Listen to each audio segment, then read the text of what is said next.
Welcome to the Slop Farm. Enjoy the video. You need compatible hardware and the Be Widgets app installed. Start now.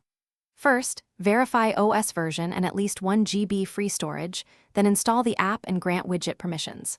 Once done, open your home screen editor and choose Add Widget, pick Be Widgets from the list. You're initiating the widget placement. Make sure to allow location or notification access if prompted. This gets the widget seated on your screen so you can configure it next. You now configure the widget's behavior and look.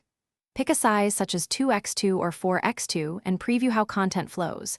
Size affects available controls. Next, connect data sources, add cloud accounts or local files, and enable the specific app integrations you need so the widget pulls live data. Then customize appearance. Choose theme, font weight, opacity, and set update intervals like every 15 minutes. This middle step shapes both usefulness and battery impact. You're finishing setup and validating everything works.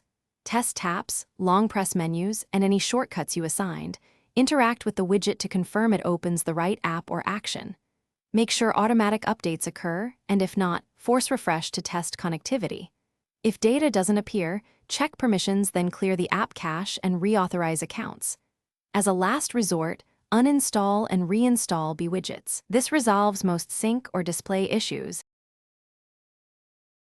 Thanks for watching. Consider subscribing if we helped you today.